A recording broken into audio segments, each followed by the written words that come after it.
ऐसा टाइम पृथ्वी पे कभी नहीं आया होगा और वो याकूब का तकलीफ का समय होगा। और ये थर्ड वर्ल्ड वॉर के बारे में बात कर रहा है। अगर आप first world war second world war को देखोगे तो आपको पता चलेगा कि दुनिया कांप उठी थी। पर अब की जो वॉर है थर्ड वर्ल्ड वॉर, ये तो बहुत ही भयानक है, क्योंकि उन दिनों के अंदर उतनी आधुनिकता नहीं थी जितना आज हम लोग एडवांस हो चुके हैं। उन दिनों में दुनिया के पास उतनी हथियार नहीं थी जितनी हथियार आज छोटे छोटे देशों के पास में। पाकिस्तान जैसे, ईरान जैसे देश आज न्यूक्लियर वेपन को बना रहे हैं। इनके पास बहुत ताकत बढ़ चुका है। अभी first world war second world war में ऐसा नहीं था। जर्मनी, अमेरिका ऐसे बड़े बड़े देशों के पास में ताकत थी लड़ने के लिए, लेकिन आज छोटा छोटा देश भी हथियार को जमा करके रखा है लड़ने के लिए। इसीलिए बाइबल कहता है कि वो जो दिन है वो दिन के जैसा ना पृथ्वी में इसके पहले कभी दिन आया ना इसके बाद कभी दिन। इतना भयानक दिन होगा और वो भयानक दिन भी आपके और हमारे सामने है। और इसको परमेश्वर ने टाइम फ्रेम के अंदर बनाया है।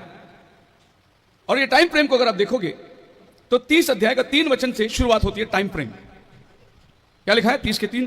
क्योंकि यहोवा की यह वाणी है, ऐसे दिन आते हैं, ऐसे दिन आते हैं, ऐसे कमिंग, ऐसे दिन आते हैं कि मैं अपनी इजरायली और यहूदी प्रजा को बंधुआई से लौटा लाऊंगा। मैं इजरायलियों को जो तीतर बीतर हो गए थे लौटा ले आऊंगा, अपने देश में बसाऊंगा। ये यहां से स्टार्ट होता है दिन। और आप सबको मालूम है 1948 में इजराइल अपने देश में आके बस गया। सो 30 के 3 के आगे जो घटनाएं होने वाली है 1948 के बाद होने वाली घटना है।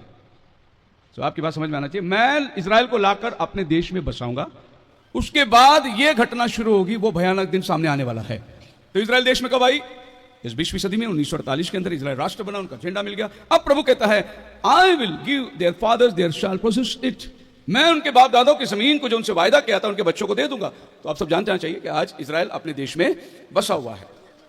और इस 70 सालों में इजराइल दुनिया के सभी देशों से आगे निकल गए। वो ये भी दानियल की भविष्यवाणी है कि खुदा के चुने हुए लोग अद्भुत काम करेंगे। और उन्होंने दुनिया में ऐसे ऐसे काम कर दिखाए जो दुनिया वाह वाह करके रह गई। मानो तो आज संसार इजराइल के ऊपर निर्भर है। अगर इजराइल ने इंटरनेट के ऊपर हाथ लगाया, सारा दुनिया लाचार हो जाएगी। जितने दुनिया में बैंक अकाउंट है सब साफ हो जाएगा अगर इजराइल ने वहां हाथ लगा दिया तो।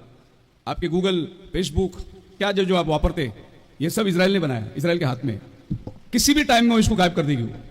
आप सोचिए कि बड़े बड़े पैसे वाले अंबानी जैसे आदमी, इनका बैंक अकाउंट जीरो बताएगा तो क्या होगा ये लोग।